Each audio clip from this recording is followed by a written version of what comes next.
Good evening.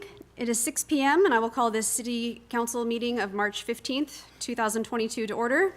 My name is Tara Hizon. I'm presiding this evening on behalf of Mayor Severns and Mayor Pro Tem Beth Munns. Tonight, our invocation will be led by Pastor Ron Lawler from Family Bible Church, followed by the Pledge of Allegiance. Pastor Lawler, if you would be so kind as to give us the invocation. Our Father, again, we want to begin by thanking you tonight for the privilege of living in this beautiful community. I want to thank you for all these folks who work together to make it happen. We thank you for the council, for their dedication, their time and commitment, for the citizens who come out and support, just all the helpers, all the workers, law enforcement, firefighters. We're just grateful for the Army that makes this a wonderful place to live. We do want to remember the humanitarian crisis in the Ukraine. Ask for you to bring some resolution and closure to that, preserve life and bring results. And tonight, grant the council the wisdom that they need and bless them and their families. In Christ's name we pray. Amen. Pledge allegiance to the flag of the United States of America, and to the republic for which it stands, one nation, under God, indivisible, with liberty and justice for all.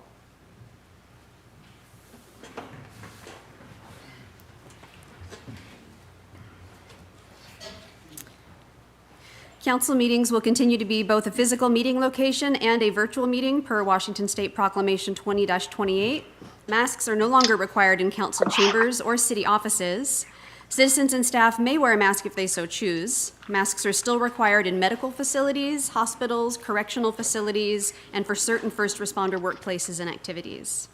City staff are participating, some in person and some via teleconference.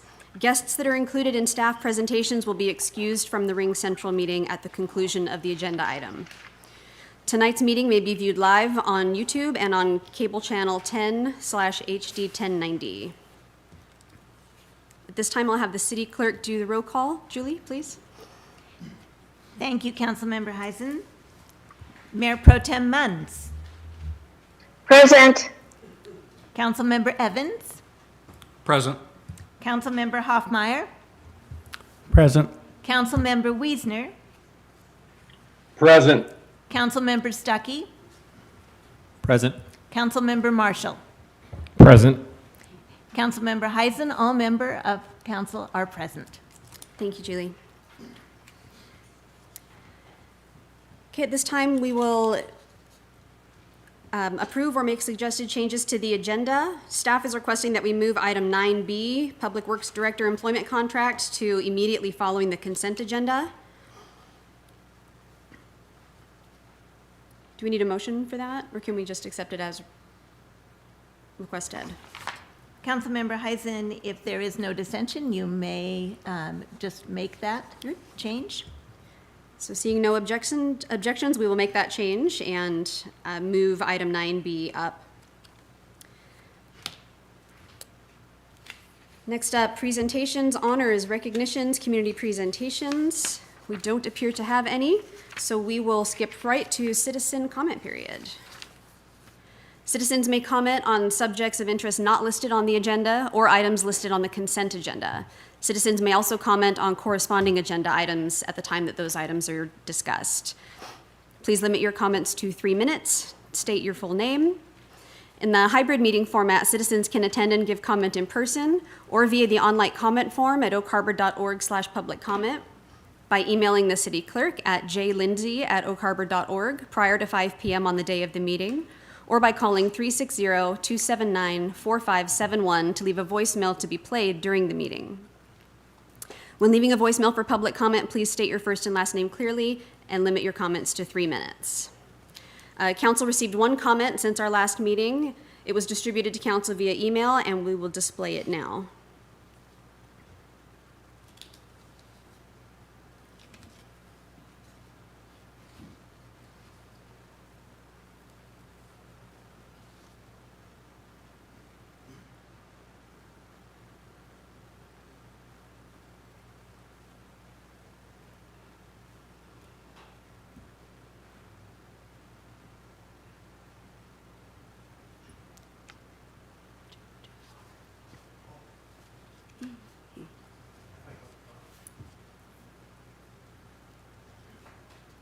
Thank you, Julie. All right, are there any members of the public that would wish to speak? Ms. Arms? Always me. Barbara Arms, 351 Northeast Noonan Loop. One of the things I'm going to address is the Harbor Heights project. I know it's a little late, and I tried to get in to do it, but I didn't. So the original proposal was based on that the school bond would pass, Fort Nugent would lose some of their spots for the field, and this didn't happen. So we made plans based on something that didn't occur. I do think that we have already got some funding for the 2 soccer fields, and I think that would be important to keep it, but that's it. I don't really think we need a roundabout. I don't know if we can change that funding to something else that was more appropriate, but I don't think that that is something that we need to look at. I listened last time with the transit talking about 5 electric buses. I think 2 is more appropriate. We do not have a reliable electricity or the infrastructure on the island to handle that many buses. From personal experience of living here since January of 2018, we've had 3 to 4 power outages. I lived in the Midwest, which is Tornado Alley, and we had 1 power outage in 7 years. So we need to really consider what we are asking our system to do. Now back to the water, sewer, and garbage mess. Under the circumstances right now, we should not have a rate increase for the whole next year. Gas prices are soaring, food prices are soaring. We have no idea what's going to happen with this inflation and what's going on. We need to figure this out and reduce it. We need to make some kind of adjustment somewhere, somehow. Now, I know it's hard, but we've talked about the funds we used before. We have to do something about this because we were just talking about affordable housing. We have none. The yearly income for the island is $68,000 a year. The legislators aren't going to do anything in the state for us. Nobody's going to give us any refund, and we better start looking at it now because we better use cautiously what is in our coffers, and we better figure out how to spend it wisely because the citizenry is getting angry. It took me a month to fill up my recycle bin, a month. So this is a waste. So they're going by my house without even picking up anything. So I ask you again, I appreciate everything that you do. I know this is hard.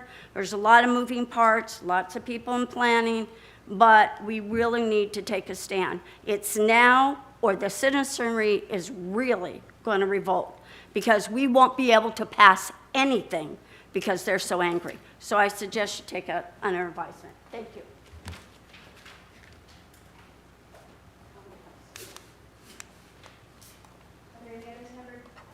Any other members of the public that wish to speak?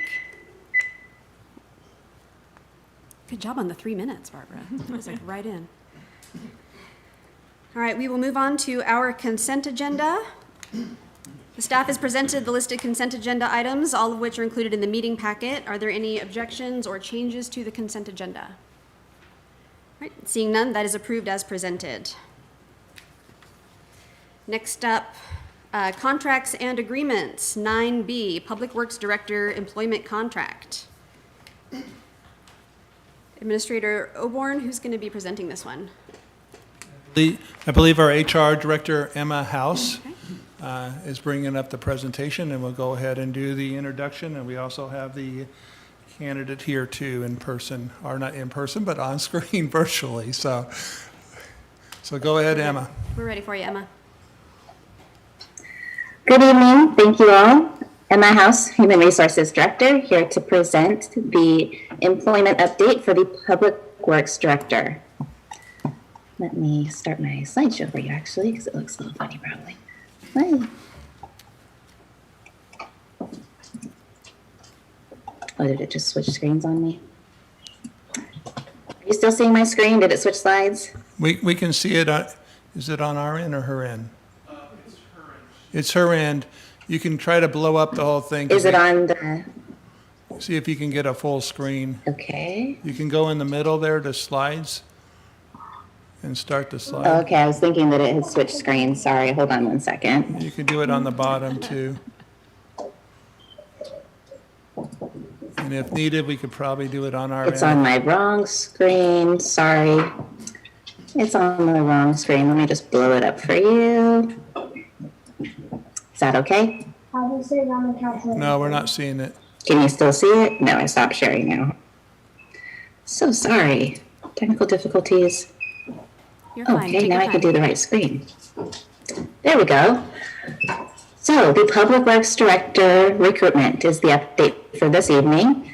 The recruitment opened in December 2021. We had some great activity on our website, and we were very pleased to receive 24 candidates that we reviewed by March 1st.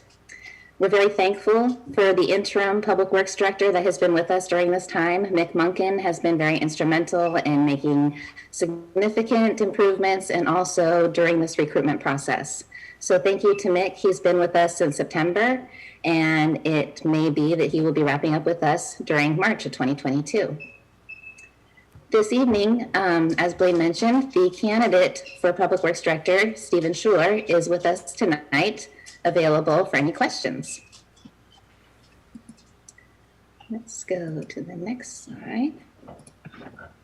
To give you a little background in the steps that were taken, the first and second interviews were conducted in February and beginning of March, and we had 4 finalist candidates come on site and were interviewed and met with various members of council, our staff, and community members. Thank you to everyone who participated and everyone who was involved in those various meetings. It was a very long day and a lot of activity. Thank you. I'd like to introduce to you Stephen Schuler. He is our recommended Public Works Director candidate for this evening.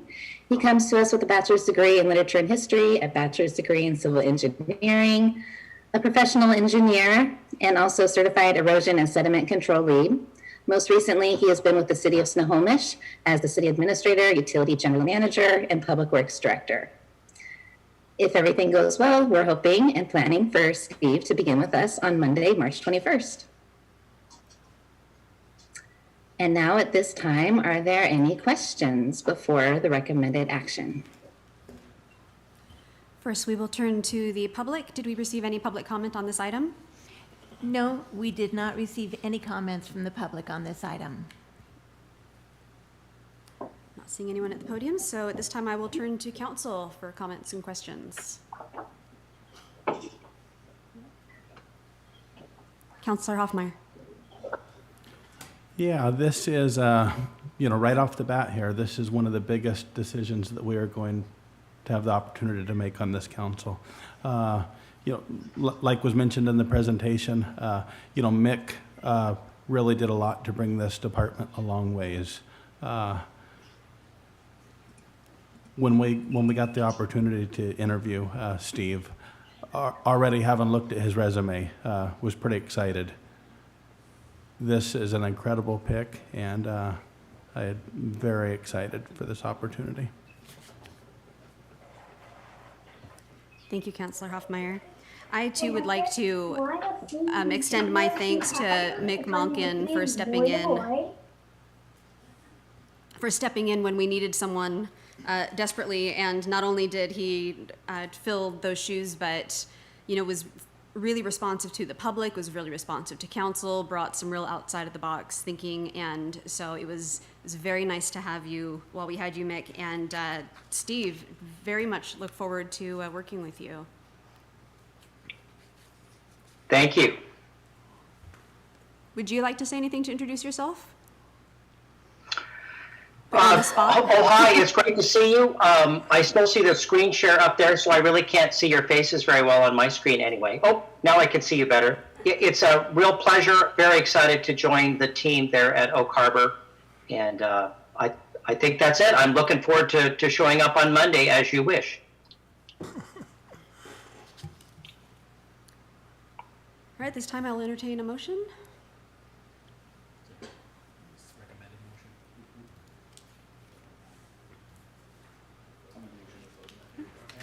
Counselor Evans? I'd like to make a motion to confirm the mayor's appointment of Steve Schuler to the position of Public Works Director and approve the employment agreement. Second. And approve the employment agreement with Steve Schuler as the Public Works Director for the City of Oak Harbor and authorize the mayor to sign.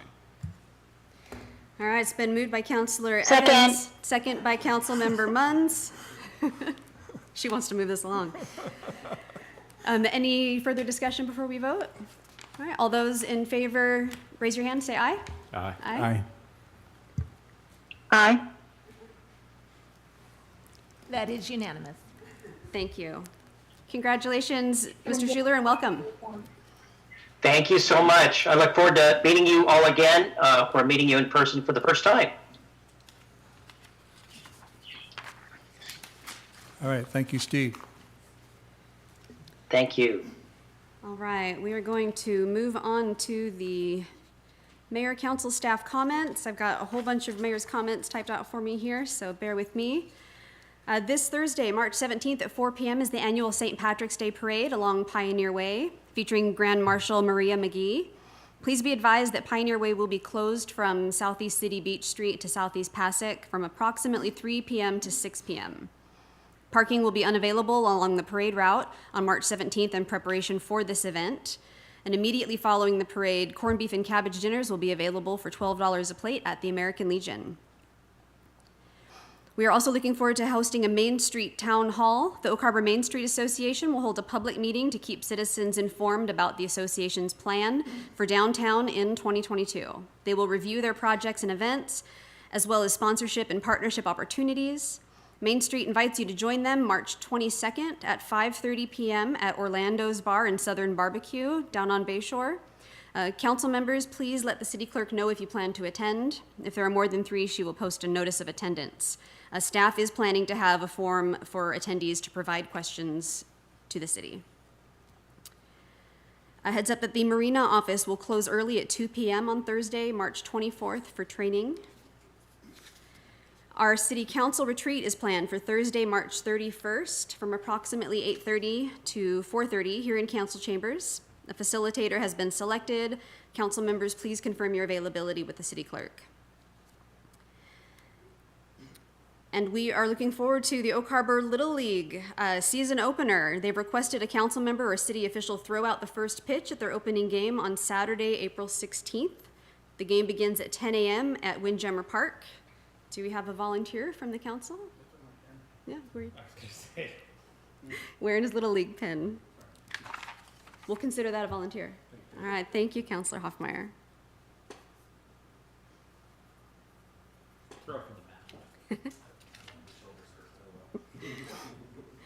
The Navy League is hosting a program by Representative Rick Larson at their May 3rd luncheon at the Oak Harbor Elks Club. Council members, please confirm with the city clerk if you're planning to attend, so a notice of attendance can be posted if necessary. Boards, commissions, and committees. There are openings posted on the city's website. Mayor Severns plans to bring 2 planning commission confirmations to council in April. And by going to visit that page on our website, it will list all the commissions, details, and potential openings, and you can apply online if you're interested. Windjammer Park Improvements Focus Group. The Community Focus Group met last evening to review and take survey shared with the council on the March 1st meeting. The focus group also took the survey electronically and provided members the printed version and on the project materials. Thank you to Councilmember Marshall for participating and providing his media experience. Staff will be creating a report to document the comments received. Public houses will be held in April. And a city website update. City staff had their first meeting of the website team from Civic Plus last week to discuss the site layout, ease of use, colors, and branding. Additional meetings will address a variety of topics moving forward. Staff will provide a report to council at a future meeting. And congratulations to the Oak Harbor Wildcat sailing team. They finished 5th in Gold Fleet and 3rd and 13th in Silver Fleet and have officially qualified for the Northwest ISA districts. Councilmember Munns, do you know what ISA stands for? That would be my guess. Not. Someone can Google this for. We'll be taking bets on what ISA stands for. But there was a huge sailing regatta this weekend, and it was very cool to see all the boats out on the harbor. And congratulations to the Oak Harbor Wildcats for their placement. That's fantastic. It's interscholastic, Councilman Hizon, it's Interscholastic Sailing Association. Perfect. Thank you, Larry. All right, at this There were time, 120 kids in the 30 boats over the weekend. 2 committee boats, so the Gulf Fleet were competing at the same time. They got 10 races in, approximately each fleet on the first day, a bunch the next day. I'm not sure if it was the same number or not. So thank you. very cool. Thank you. At this time, I will turn to council for comments. Councilmember Stuckey. So I was racking my brain a little bit. Oh, there's no one to look at over there. I was racking my brain a little bit over the past few weeks on how we can better engage the public. One thing we can't ignore, although sometimes it can be hostile territory, is social media. 70% of people are on social media. So it's more viewed than the paper. No offense, Eric. So we a lot of people on social media, they have opinions. Some are good and some maybe lack some information. And we need to find a way to get folks to move beyond just reading a headline, putting a comment. We need interaction. So how do we take that next step? I'd like to see us do some mini roundtable meetings on specific topics. So for example, imagine there's a roundtable meeting on public safety. One council member dedicated to it, chief of police, fire chief, in a room with an agenda saying what's going on, but then just opening it up for questions. Not up here on the dais or anything like that, just welcoming, informative to the public.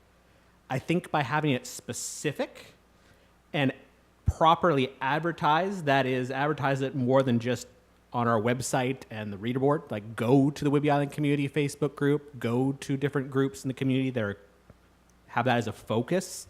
I think that would go a long way to get specific people to come. I would just really like to see some interaction beyond just the comments on Facebook to take that next step and meet with us. So I'd love to see on a workshop focused roundtables with a council member and those interested parties, and just find some way to massage the details so we can take some next steps, especially with COVID being more manageable now. I think we can open that back up. Appreciate it. Councilmember Hoffmeyer. Yeah. The newspaper recently covered the fact that we'll be seeking input from the public on proposed improvements to City Beach Park.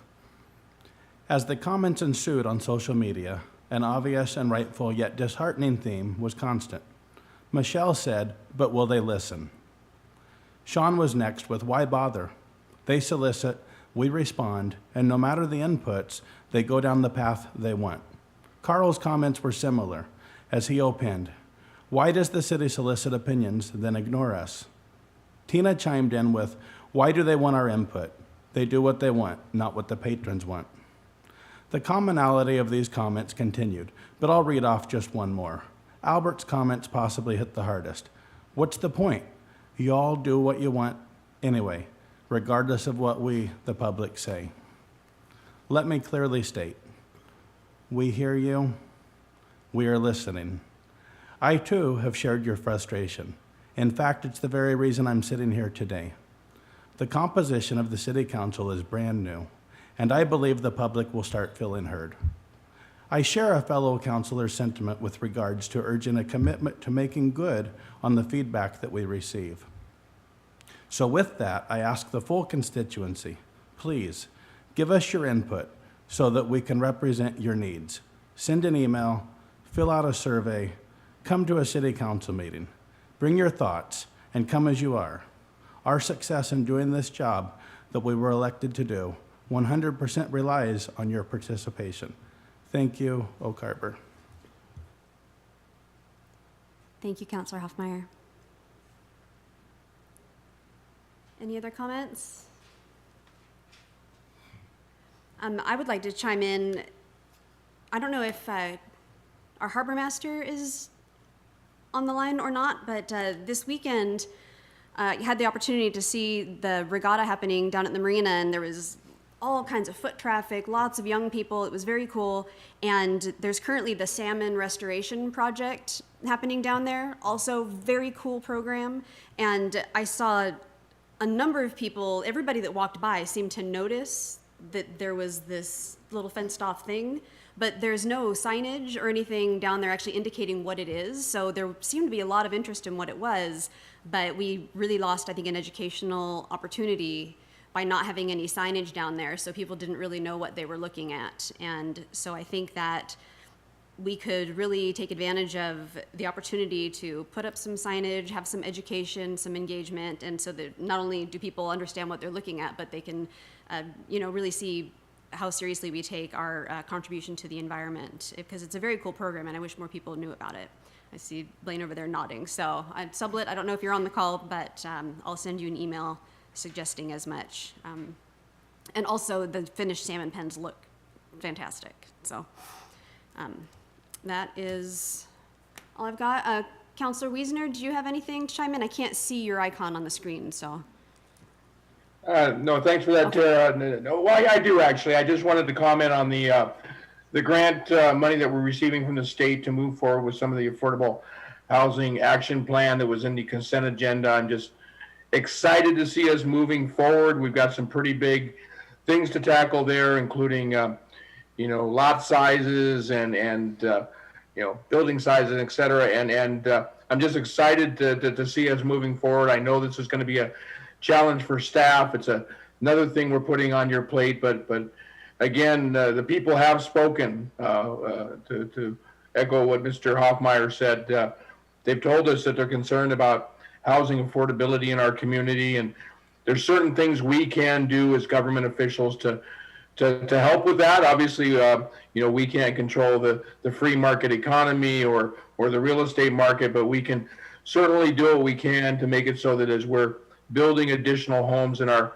community, we're building them in such a way that they can possibly become more affordable. And we do that by allowing more density or different lot sizes or accessory dwelling units or, different zoning, so that we can make the best use of the existing property we have within our city limits. So I'm just excited about that. And I know it was a consent agenda item, but I just wanted to let everybody know that, quietly we are moving forward, and we've got a pretty good list established of items that we're going to address, and we have timelines for each of those items, and I'm just excited to see that happen.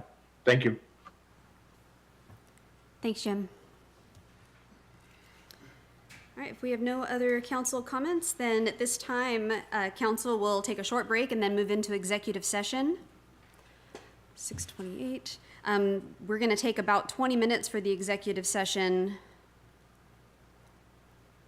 Plus, do we need to take a recess before, or do you want to move straight into executive session? Thoughts? Councilmember Hizon, you will be moving into the conference room. Okay, perfect. And Tim, do you need to get it switched over?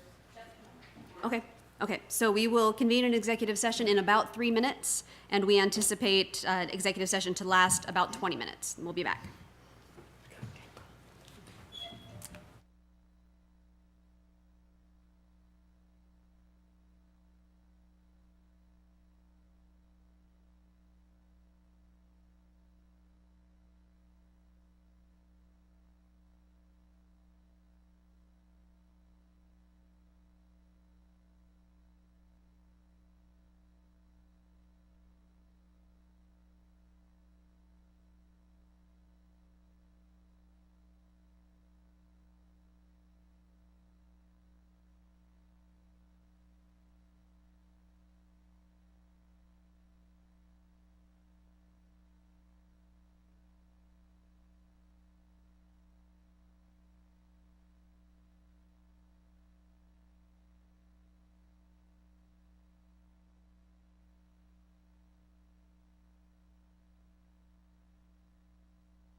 The council has announced that they will remain in executive session for an additional 5 minutes. They will return at 6:56. Thank you.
Welcome back. We have come out of executive session and will now resume open session of our meeting. No action was taken regarding the matter discussed.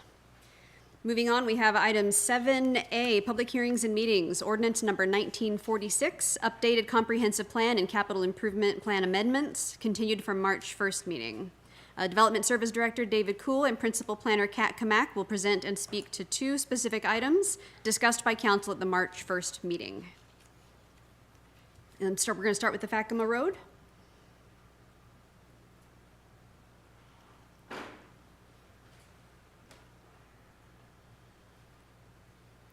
Is that correct? Or, we're going to start with just an overview of the Yeah, we'll CIP? start with the overview, Okay. and then we have the subtopics there. All right. David or CAC? David, are you there? CAC's on vacation, so David cool? I'll go down and get him if he doesn't come up. Is he on here on the screen? Yeah, he's there. All right, because we did get everybody, sometimes we leave people in the other. Okay. All right, there he you is. are. We can see you, but we can't hear you.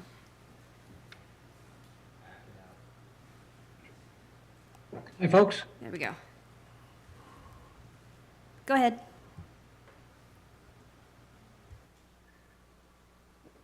Is this item ready?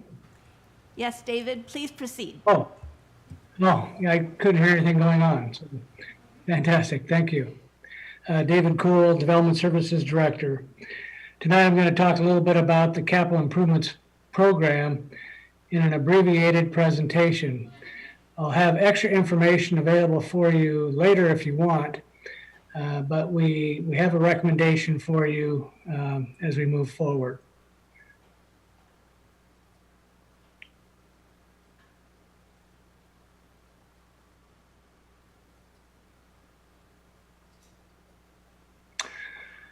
So there's my screen.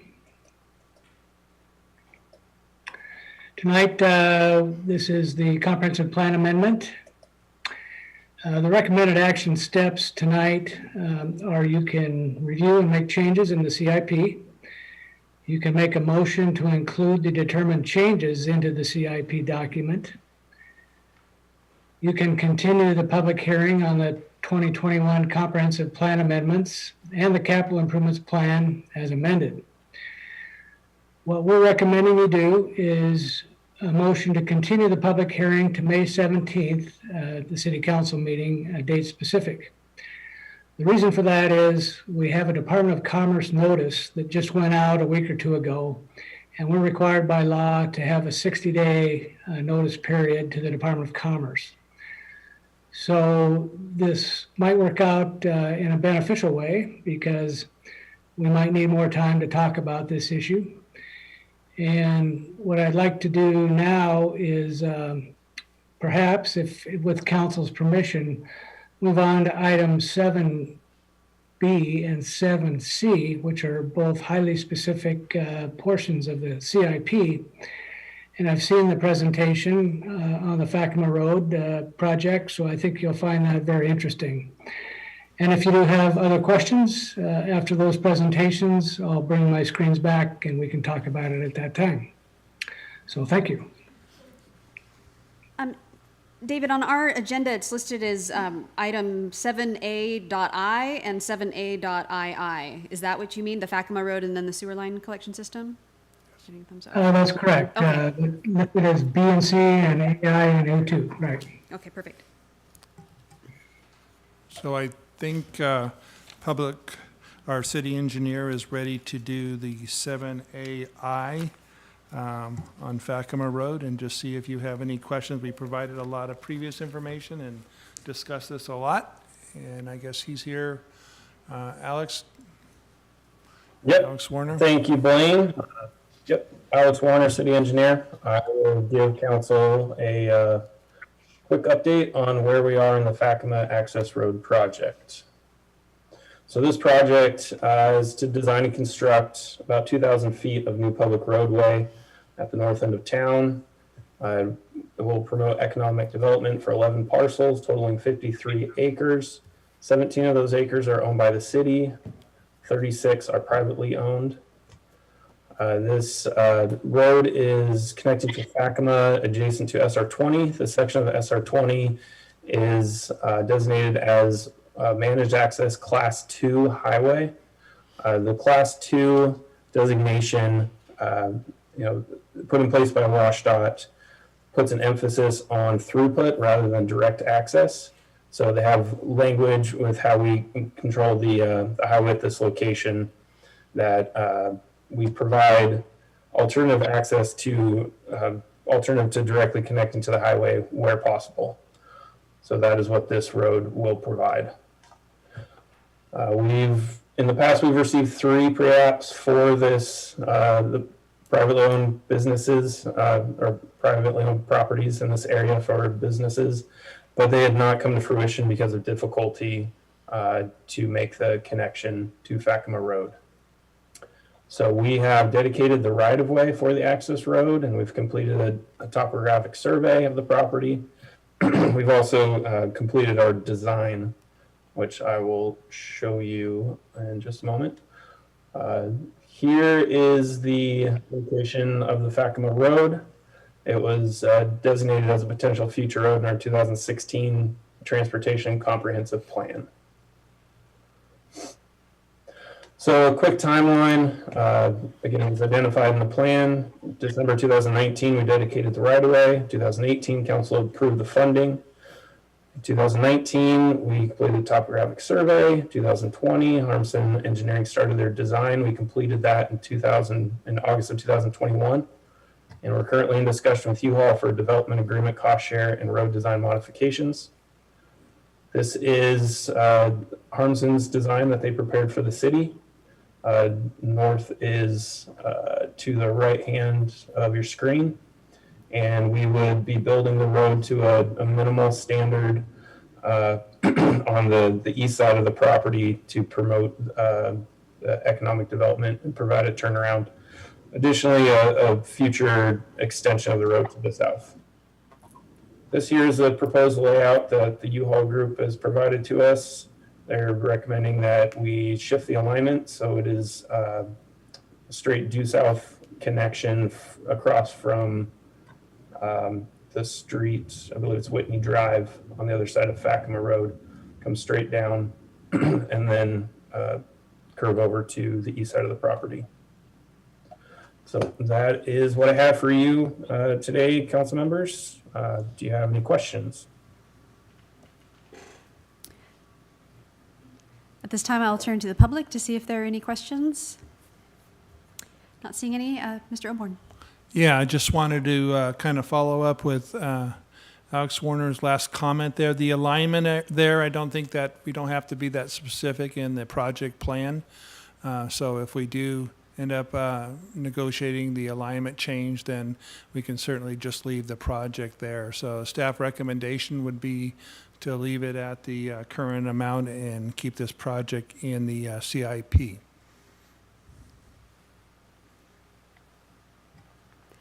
Quick question. Did I need to open a public hearing, or is it still open from the last meeting? You do need to state that it's continued, that the public hearing is continuing. Okay, so currently we are continuing the public hearing. Correct. Okay, perfect. Thank you for Yeah, and clarifying. I believe after the discussion here, there's going to be probably a recommendation of motion to continue it all the way till May. All the way till May. So, but I think we want to talk about these 2 items. Okay, yeah, so we can hear all of the item details and then continue it once we've heard everything. Yeah. Okay, so any council comments, questions about this in particular? Do you see any activity from Wiesman or Munns? No? Nope. Okay, we'll continue to the sewer line collection system.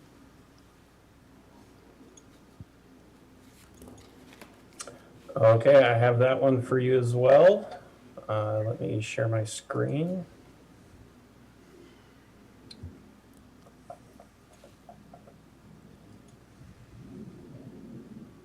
So this is a general update for the Public Works efforts on repairing sewer in the city.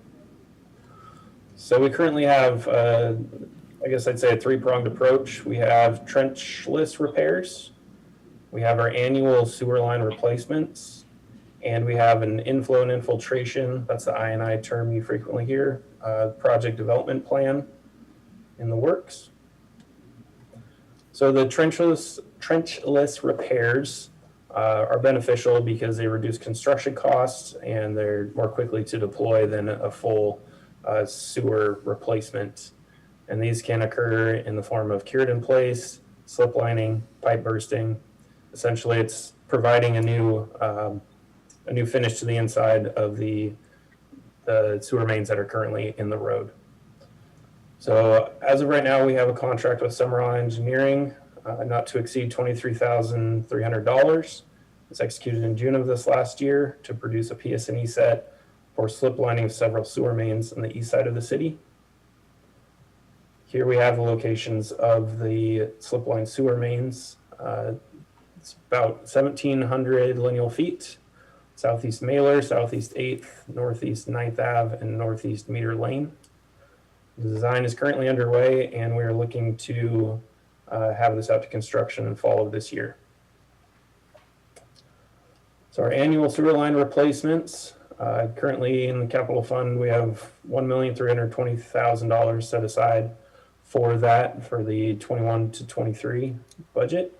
Those sewer line replacements were completed in 2021, so we have a carryover from that year, and we are currently identifying which sewer lines to replace to be designed this year and replaced in 2023. The I&I report, we are currently developing the project development plan that will assist us in positioning ourselves to better obtain grant funding to reduce and eliminate the I&I within the city. We're hoping this will be completed this spring. So with that, I can take any questions you may have.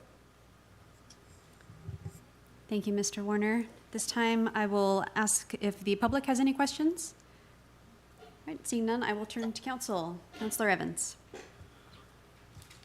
Do we have a clear picture on our entire system of where our major problems are, where our big leakers are? Or are we still in the process of figuring that out? Oh, I'm sorry. Go ahead. Yes, Councilmember Evans, we know that the southeast quadrant of town has the most issues with I&I due to their construction of sewer laterals in 1950s and 60s. So that is the area we're focusing on. I know that Public Works has done smoke testing in previous years to identify specific locations and have video of video within the sewer mains to see where we have issues of breaks from the sewer laterals to the sewer main in the street. Do we have our own camera system to inspect those sewer lines? Yes, sir, we do. We have a great truck with a deployable remote control camera that goes up and down. The group here at Public Works does a great job utilizing that to their benefit. Good. Now, I noticed that I got a map of our system, and that's on Google Earth. Are we, looking at that system, I find a lot of points in that map that are not connected to anything, and I'm just wondering how accurate it is, and would it be beneficial to the city to have a system that could actually map our sewer system so that way we can really put a plan together over the next so many years of where we're going to be attacking this problem so that way we can get it resolved as quickly as possible? Well, I can tell you that that data is based on our record drawings and what we have on file. We are currently moving that information from Google Earth to a GIS, a web base that I'm hoping to provide an update, or I will be providing an update to council at the April workshop meeting. So I think we'll get a lot of benefit to that. I'm open to discuss any additional resources you might be suggesting there with gathering that data. Okay. Thank you. Councilmember Hizon, Mayor Pro Tem Munns has her hand raised.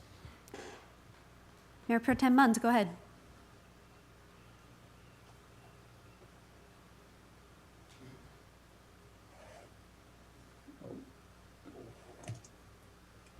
I'm sorry, Mayor Pro Tem, I'm not getting your audio.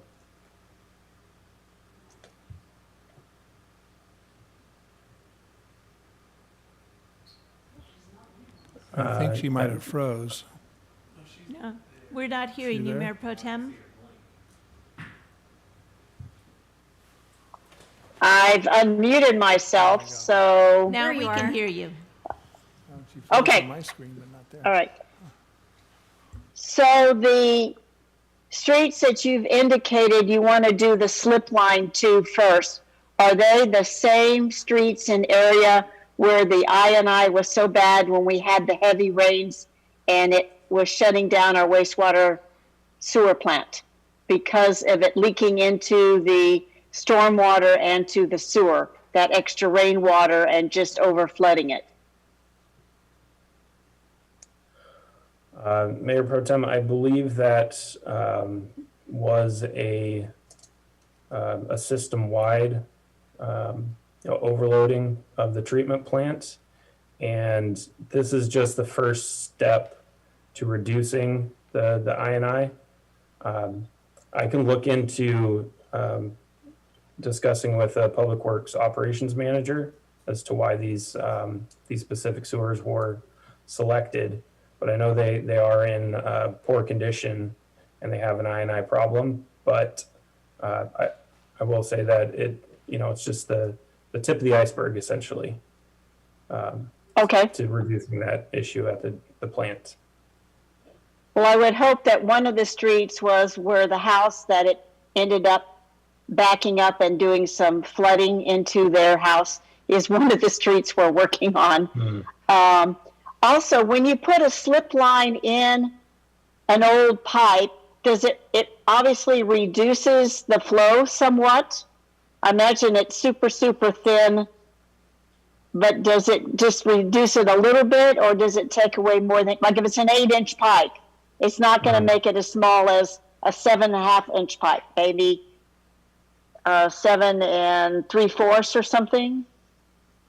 Yeah, in that range. It does reduce the diameter. However, it makes the inside of the pipe more smooth. So I would say the capacity, the difference would be negligible in that situation. Okay, and my last question is, it just seems so long that the design is in 2022 and there's no work done until 2023 when these pipes are really, really old and they keep having a lot of problems. Is there any way to start construction to do some of them a little sooner than having to wait a whole year, practically? Yes, we are planning to do the slip lining this fall. So that will occur this year. For the full sewer replacements, that requires a bit more effort. So that's where we will likely be doing the full sewer replacements next year. But the slip lining, we are targeting this fall to provide those. Okay, I just know that some of my fellow councilmen would like it sooner, more urgency than later. But thank you very much. I can understand that, sir. Thank you.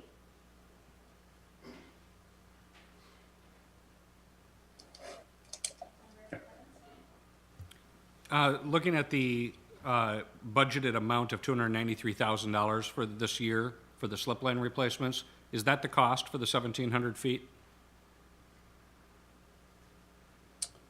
That is the projected amount for the 1,700 feet. I don't have a detailed cost estimate at this moment. But it runs about 170 bucks a foot. I would have to get back to you on that. If you could, I would appreciate it. Thank Okay. you.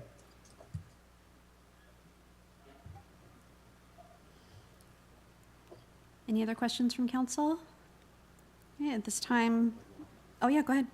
I would like to thank the administration for bumping this up, though. I do appreciate that. And I look forward to working with you guys and getting this thing resolved. This time I will request a motion to continue this public hearing to the May 17th City Council meeting.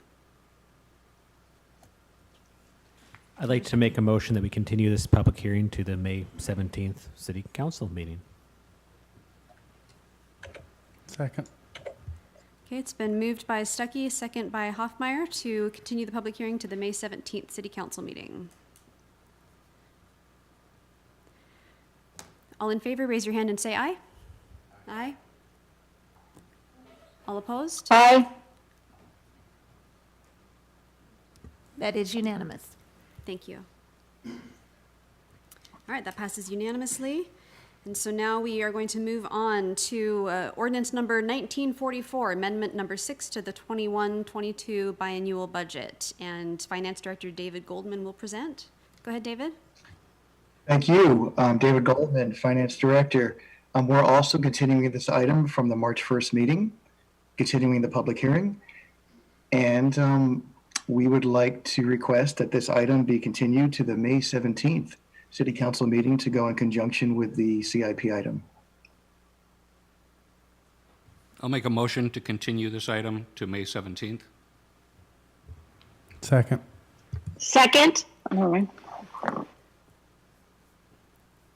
Thank you. Julie, do I need to officially open a public hearing for this before we do, or was it already open and continued? Yes, you would just state that we have continued this Okay. public hearing and ask if there are any additional public comments. Okay, perfect. It has been moved by Evans, second by, was it Hoffmeyer?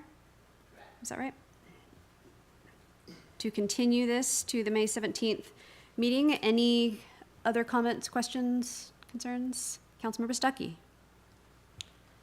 Question regarding the dredging, that 300,000, 150,000 of that was recommended to use ARPA funds for. I know that the Treasury's final rulings come out. It's about a 437-page document. Takes effect April 1st about what ARPA funds can be used for. Has anyone read or glanced that? Yes, I've read it. I figured someone has. Is that use of ARPA funds in the spirit of that ruling? Yes. Actually, the original interim final rule broke all the funds that we received up into various buckets, but the final rule that came out about 6 weeks ago allowed governments that received up to $10 million of American Rescue Plan Act funds to put everything into the revenue loss bucket, which is the most flexible bucket. We received less than $10 million, so all of the funds that we have received and will receive this year are in the most flexible bucket, which means, quote, broad discretion to use for governmental services, end quote. So we can pretty much use these funds however we would like. There are some restrictions. You cannot use the funds to reduce taxes. You cannot use the funds to build up a reserve, and you cannot use the funds to pay a settlement agreement or debt service that was incurred before, I think, March 11th, 2021. And there's a few other restrictions too, but other than that, it's there's broad discretion to utilize these funds. Okay. Just want to make sure we didn't get into some audit problems later. I do want to caution, we're pretty quick with projects to say there's ARPA funds, there's ARPA funds. I really think those funds should be used to help the majority of individuals and possibly help our community save money where we can. So I would be very cautious on where those ARPA funds are used, that they can do the most good, not just throwing ARPA funds at anything that didn't happen to have a budget for. So thank you. And just to add another comment, this item does not include the use of ARPA funds, but we are going to be bringing an item to next week's workshop, which will talk about a whole bunch of items that the Council ARPA subcommittee decided to bring to the full council for deliberation, including that 150,000. So we're going to go into a lot more detail next week. Looking forward to it. Thank you. Thank you, Councilor Stuckey. Any other questions, comments before we call for the question? All right, at this time we will be voting on continuing the public hearing to the May 17th meeting. All in favor, raise your hand and say aye. Aye. That is unanimous. Okay, thank you, Julie. That passes unanimously. Thank you, Mr. Goldman. You're welcome. And if you want me to read all 438 pages out, I could start right now, and I'll probably, I could probably be done in like. Record the audiobook version for us. Okay, take care. Thank you.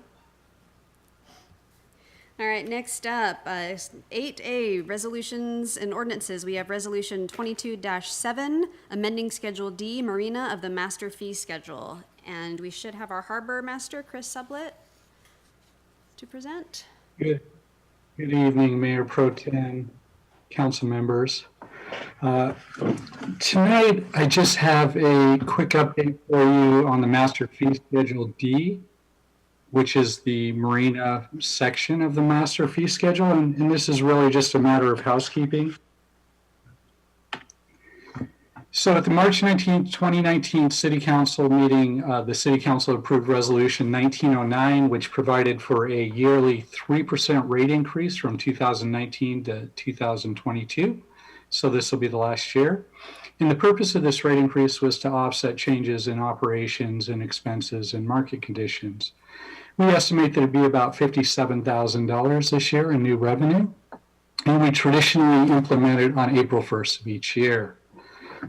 Just as a side note, we did review this 2022 rate increase with the Marine Advisory Committee at the February meeting, and we're going to start working on the 2023 rate increase in September or October of next fall. The interesting thing is that the marina rates are listed in Schedule D of the Master Fee Schedule, and therefore Schedule D of the Master Fee Schedule must be amended, and that's why I'm here tonight. So plain and simple, I just have a motion to amend that. The motion is simple. I move to adopt Resolution 2207, which amends Schedule D of the Master Fee Schedule effective April 1st, 2022. I'd be happy to answer any questions. Thank you, Mr. Sublett. This time I will turn to the public to see if there are any questions or comments. Do we receive any? No, we did not. All right, seeing none at this time, I will turn to council. Councilmember Munns or Wiesner? I'll make the motion. There isn't a whole lot to discuss. Go ahead. They went over everything, and it is what it is. It's an increase that I don't think people weren't expecting. So is there any other questions? Go ahead, Beth. I move to adopt Resolution 22-07, which amends Schedule D, Marina of the Master Fee Schedule effective April 1st, 2022. Second. It's been moved by Councilmember Munn, second by Hoffmeyer, to approve Resolution 22-07. Any questions, comments, concerns before we vote? All right, all those in favor, raise your hand and say aye. Aye.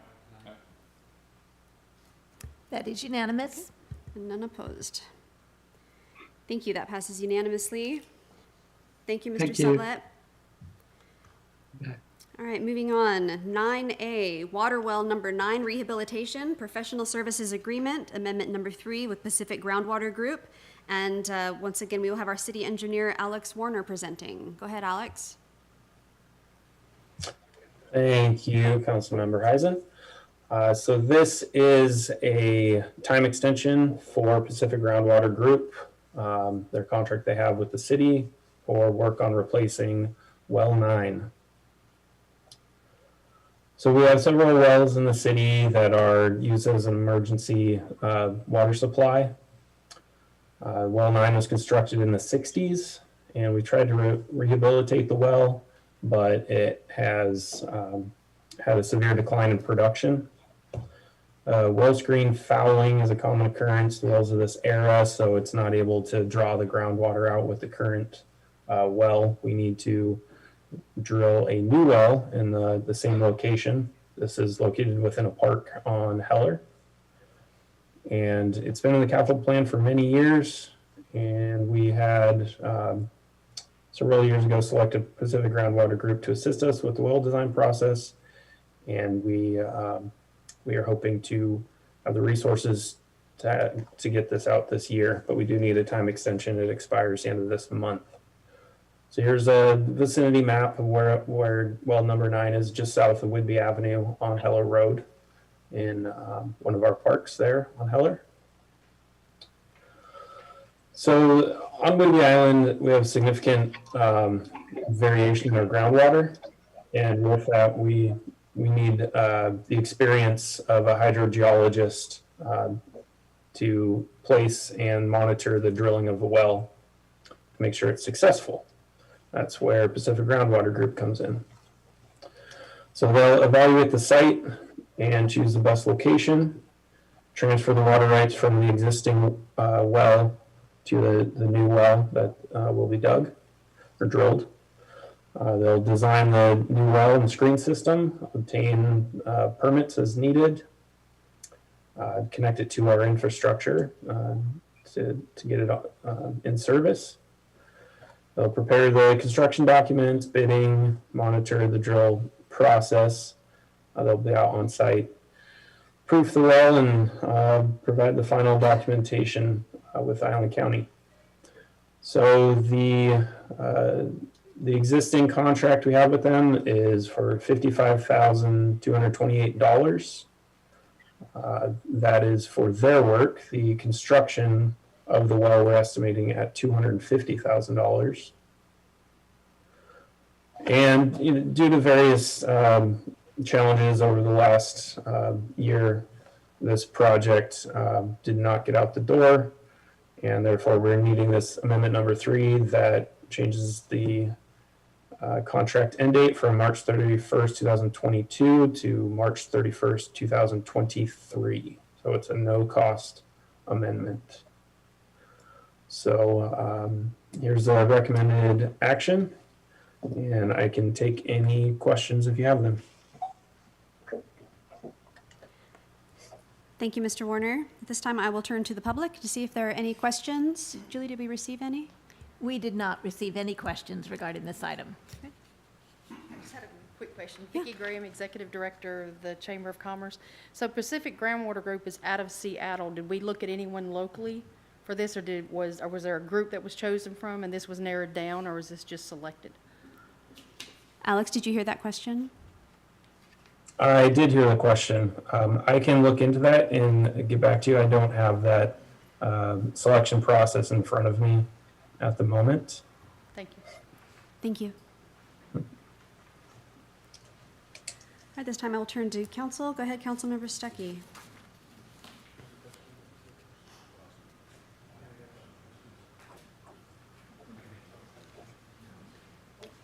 Well, I guess I'll make the motion. It is recommend. Okay. We'd like City Council authorize the mayor to sign amendment number 3 to the professional services contract with Pacific Groundwater Group, Inc. for a no-cost extension of the contract until March 31st, 2023. Second. All right, it has been moved by Councilor Stuckey, second by Councilmember Munns to approve the recommended action as presented. And at this time, we will have some discussion. Go ahead, Councilmember Hoffmeyer. The 3 wells out at Clover Valley would be pretty nice, but they are PFAS contaminated. So I guess the question is, with this well centrally located in town, there's no PFAS contamination here, Alex? That's correct. This location is not affected by that contamination from what we've seen. Is this something that we need to move forward with? What would the downfall of not advancing this item be? It would reduce our emergency water supply. As we get our water from the Skagit River through the city of Anacortes and water mains that travel down the highway. This well, along with several others in the city, do provide a secondary source of water should the primary source fail, and this would bolster our emergency backup.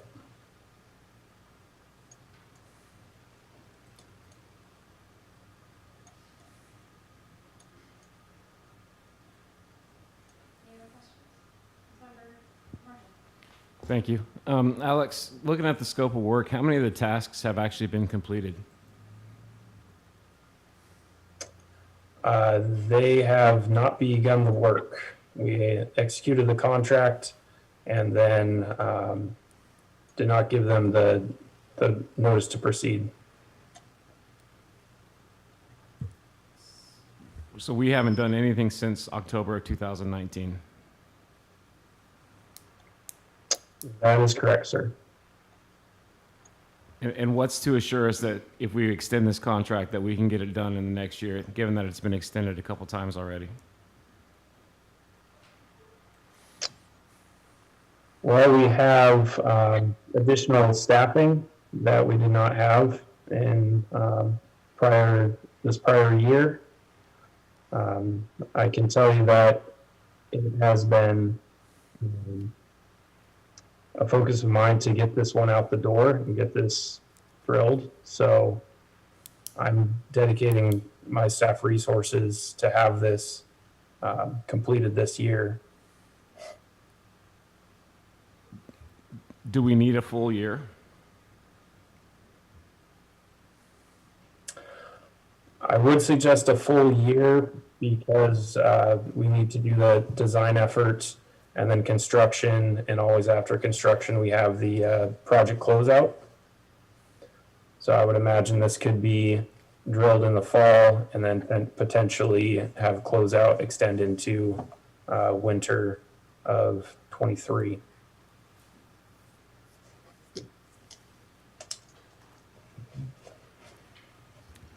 Councilmember Hizon, Mayor Pro Tem Munns has her hand raised. Go ahead, Mayor Pro Tem Munns. Thank you. Alex, if my memory serves me right, I believe Kathy Rosen said that by having these wells in use, it would help supply the city with 3 to 4 days of water if our main from Anacortes coming across underneath the bridge were to fail, that it would help the city until that could be repaired or whatever. Is that correct? I don't have the exact number of days it would supply, so I would have to check on that data and get that to you. But that's behind the reason of having the wells with extra water. Yes, exactly. It would be that secondary source of water shall our main source not be available for any number of reasons. Thank you. Appreciate it. Councilor Evans. Two questions, or a statement and a question. I'm assuming that this did go out to bid with numerous companies in response to the public comment that we received. And if not, that would have been approved by council, correct, Administrator? It's over 30,000, so it would have been approved by council. Okay, thank you. That would be my assumption. Okay. And second, I'd be very interested in receiving a map of what our water backup system is and what the flows that we can expect from those, so we actually know what we're deciding. Just throwing a well out there for 250 grand is great if it's really needed, but if we don't even know what the flows or the days of backup are, I think we're throwing money in the air just to throw it. So, my comment. Thank you. Thank you. Councilor Hoffmeyer. Yeah, I've dealt with quite a few wells over the years, mainly for agricultural purposes. You know, they move an insurmountable amount of water. The step of drilling a totally new well seems a little drastic to me, and I would be more comfortable tabling this until the new public works director has a chance to look at this, and possibly consult with a local company that specializes in wells here on Whidbey to possibly see if this well is salvageable with a new screen and pump.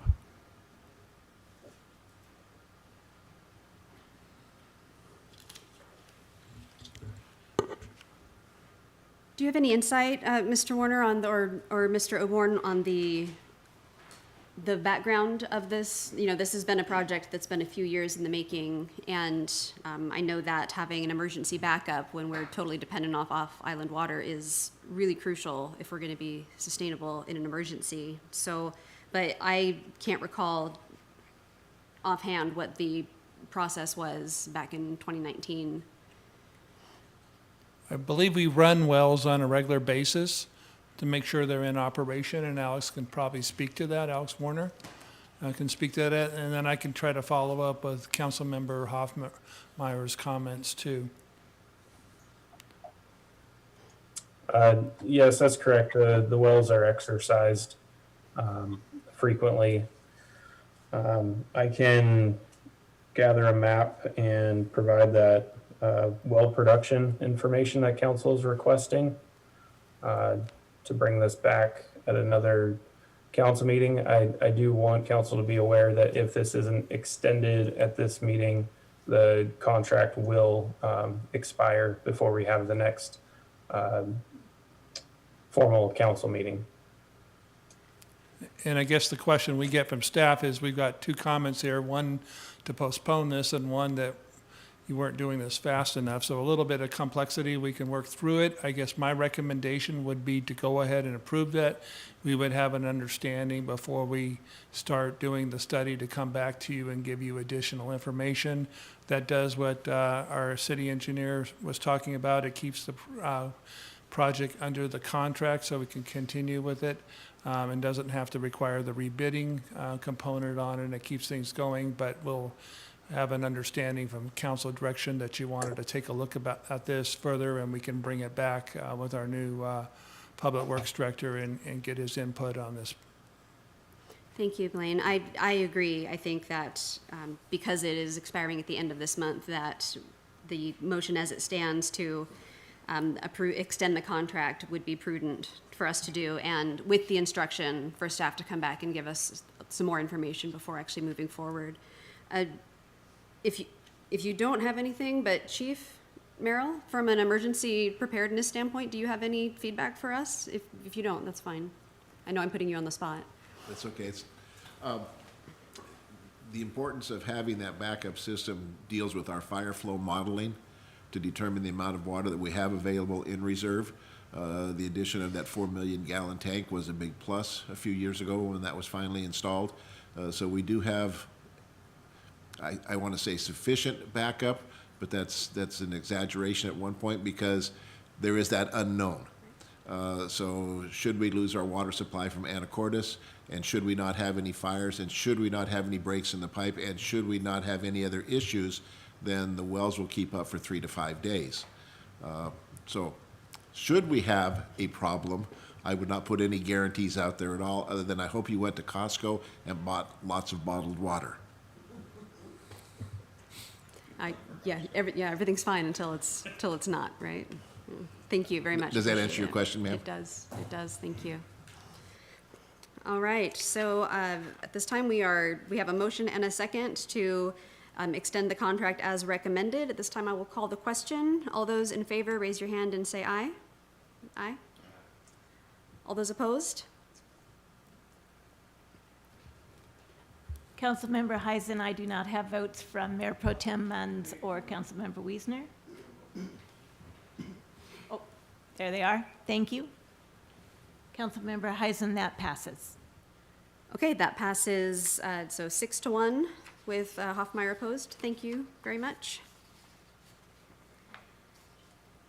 And we've already done 9B. So we are moving to 10A, other items for consideration, the Kirkendall annexation request.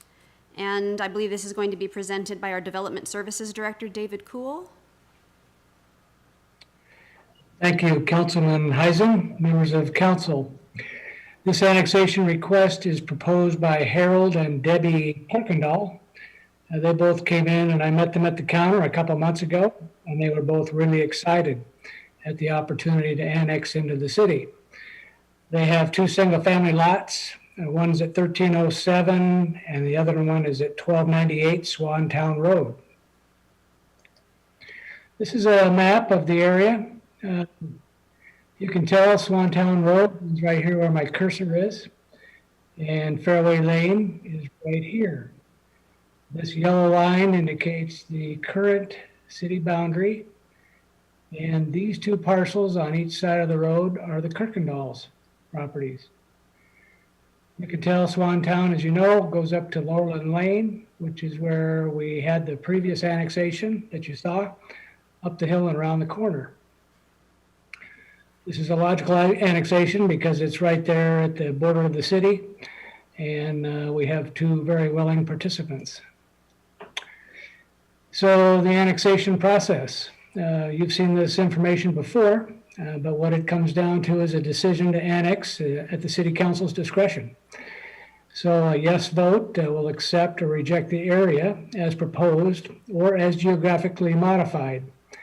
So you can expand the area if you want, or just annex this particular area. The concept also is to accept the zoning with the annexation and share the city's indebtedness. A no vote basically means it goes away and no one has a right to appeal. Well, if you accept the annexation, in general, it'll increase the service demands for fire and police and also transportation impacts. In a property-specific way, there'll be utility connections that'll come along with that. Adopting the zoning. Back in 2016, the update was a generalized land use update, and this area is low-density residential. Property-specific zoning would be R1, or low-density residential. So that would be the zone you'd bring it in at. When we refer to indebtedness, of course, that means it refers to existing and future bonds that the city has, as well as anything else shared by the city taxpayers. So everyone shares the same debt. The action we're requesting tonight is to conduct a meeting with the applicant and to take action on this request for annexation as is. So we're recommending just take this property.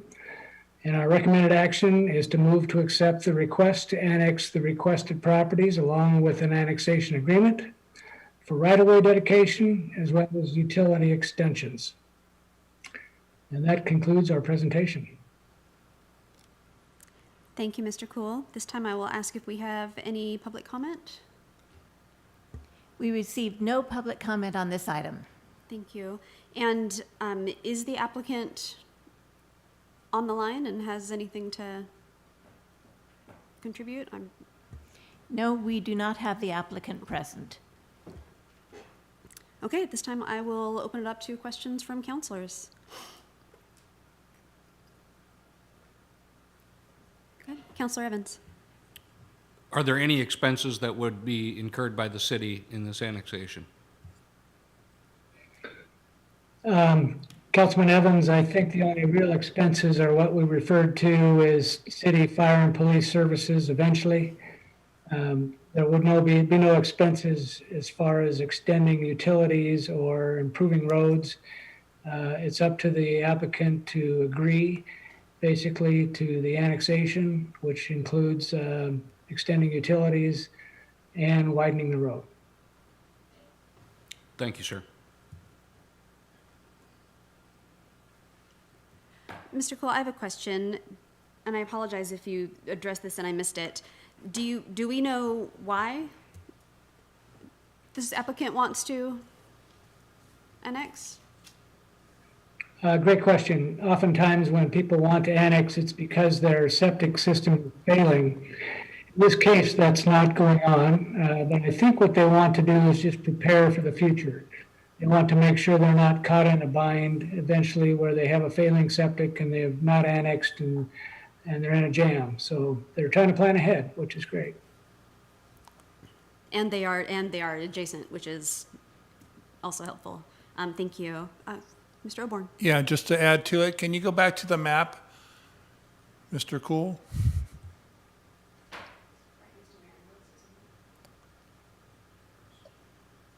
If you look at the one property, it goes around the currently under construction Marion Woods property.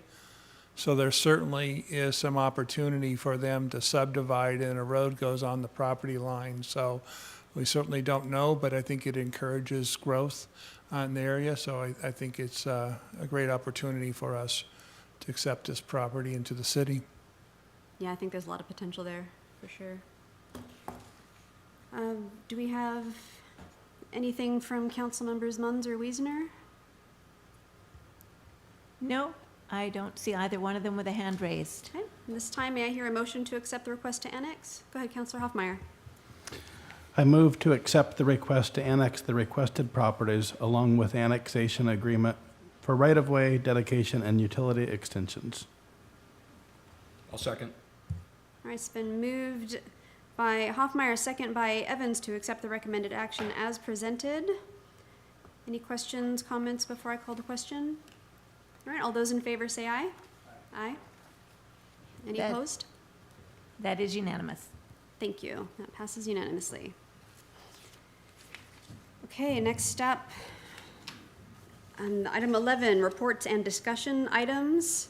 There don't appear to be any. Do we have anything anyone would like to add for the good of the order before we adjourn? We have 10B What do we and have? 10C. Oh, I'm sorry. Those aren't on my outline. Sorry.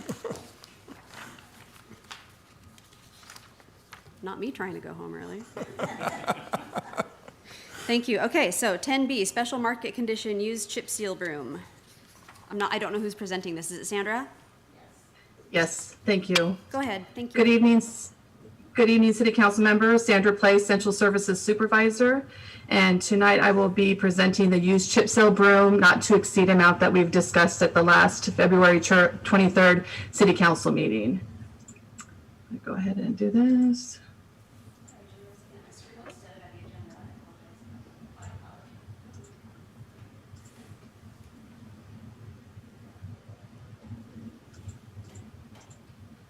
Okay.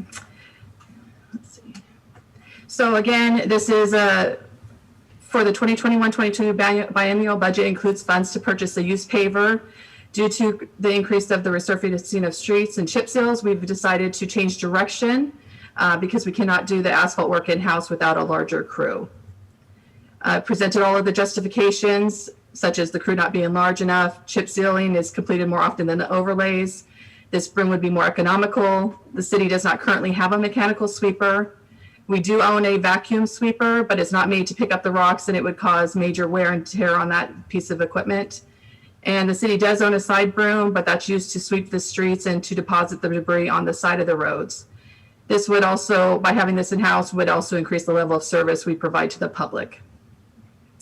Option one is to continue renting, which we can do, and that would be rental price, as you can see there, of $1,257 a day, the $30,000 a week, $10,000 plus for 4 weeks, plus there's delivery fees and an environmental fee.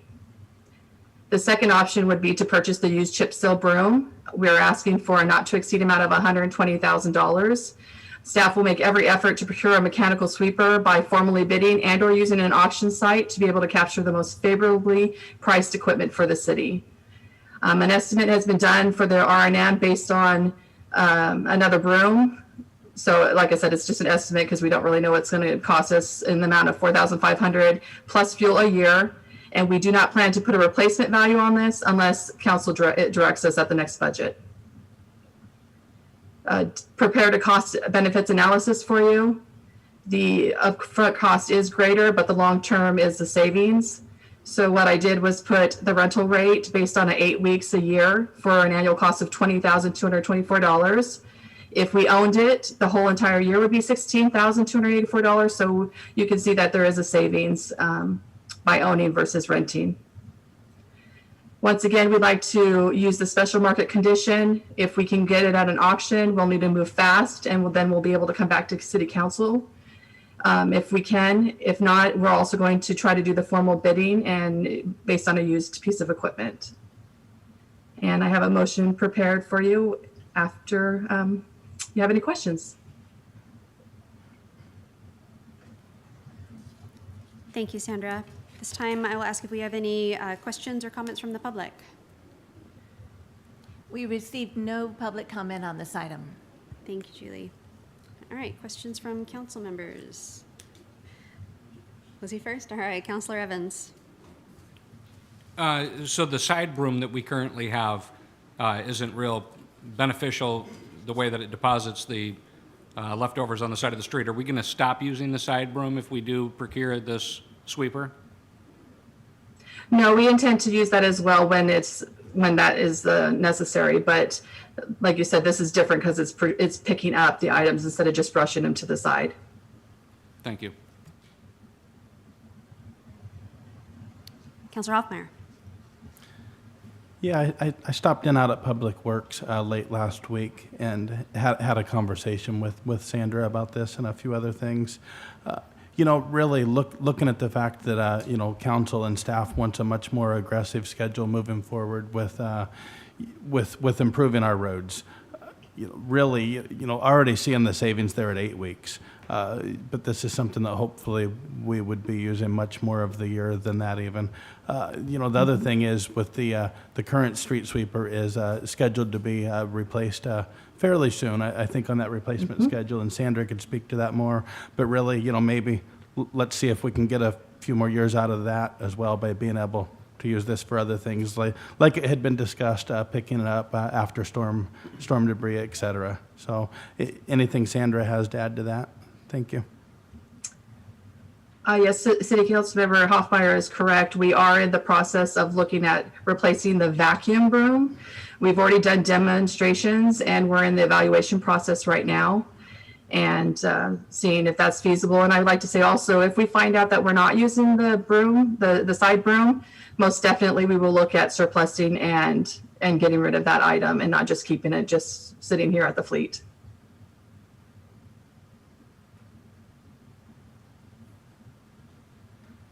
Any other questions from council? Mayor Pro Tem Munns has her hand raised. Go ahead, Beth. It's no question. I was just going to make the motion. If Sandra would put it up again. You got it. Go ahead. Sorry, hold on. Okay, there we go. I move we authorize the staff to procure a mechanical sweeper in an amount not to exceed $120,000. Second. All right, it's been moved and seconded, moved by Munn, second by Hoffmeyer to approve the recommended action as presented. Any questions, comments before I call the question? All right, all those in favor, raise your hand and say aye. Aye. Any opposed?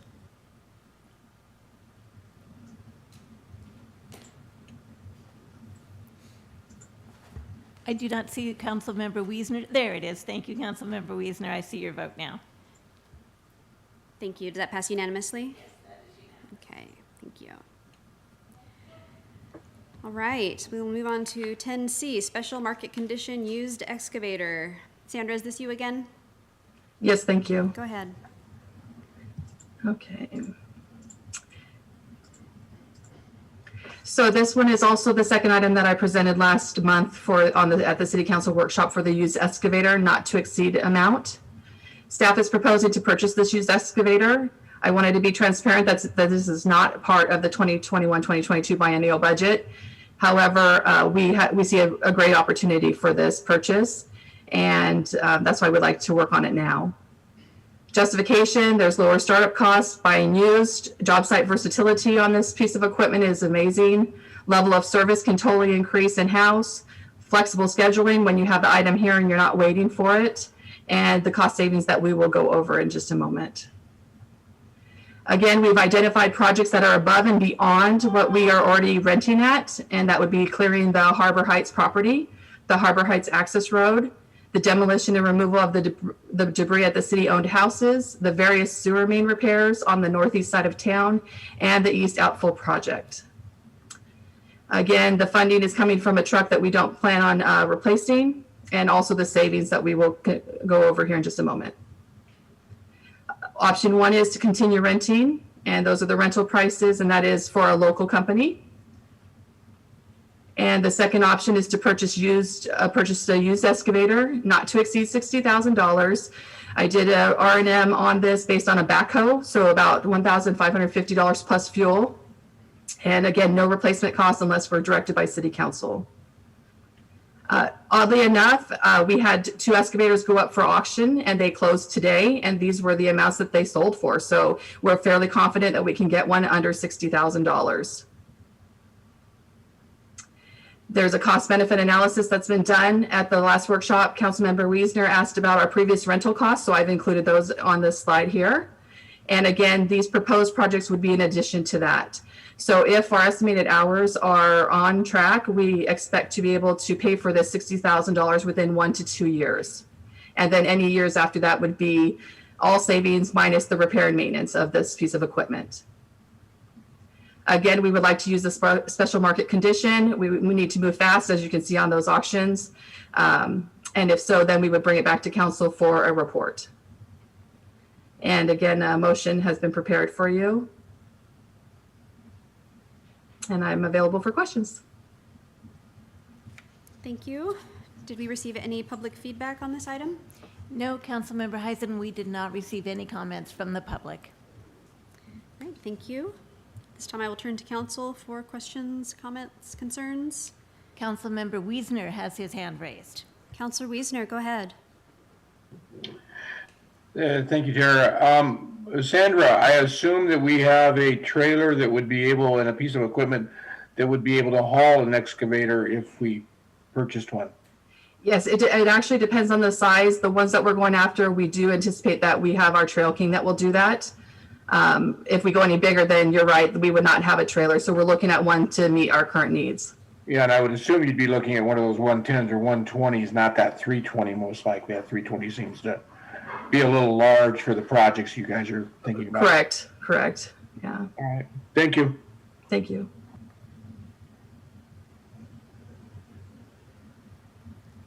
Councilor Stuckey. Just out of curiosity, because I don't spend a lot of time bidding on high-end machinery,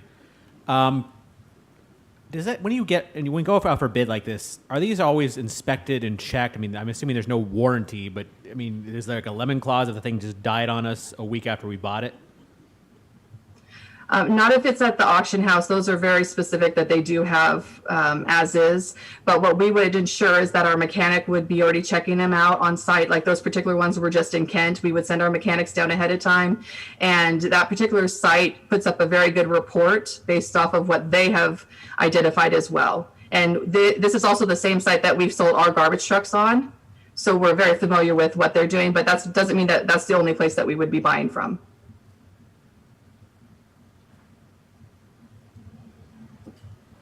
I have a question, Sandra. Since this isn't a budgeted item, can you tell me where the funds are coming from to purchase this? Yes, we actually do have a budgeted item for that truck that I showed on that screen. So you could say technically it is budgeted because we're using those funds, but it's not identified as a budget item. And then the additional money that we would need would come from the savings of not renting it for this year as identified by those projects. Gotcha. So we would just be using the money set aside for the truck on this one, on this piece of equipment instead? That's correct. Okay. All right. Thank you. Any other questions? I'll entertain a motion. Councilor Hoffmeyer. I move to authorize staff to procure a used excavator in the amount not to exceed $60,000. Second. All right, it has been moved by Hoffmeyer, second by Munns, to approve the recommended action as presented. Any further discussion before we vote? All right, all those in favor, raise your hand and say aye. Aye. Any opposed? That is unanimous. Thank you, Julie. Thanks for hanging in there, Beth. I know it's getting really late for you.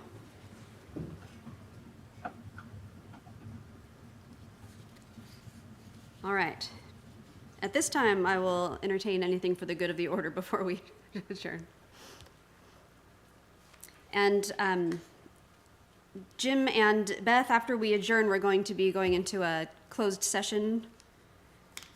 So can you let me know if you plan to log off or stay with us? I plan to stay on. You are a trooper. I'm going to hang in there as long as my battery doesn't die. Excellent. All right. Well, then we'll get a move on. All right. I would hear a motion to adjourn. I'd like to make a motion that we To adjourn. adjourn. That was a close one. All right. Do you want to second it? Second. All right, moved by Wiesner, second by Marshall to adjourn. All those in favor say aye. Aye. Any opposed? All right, thank you. We are adjourned, and at this time we will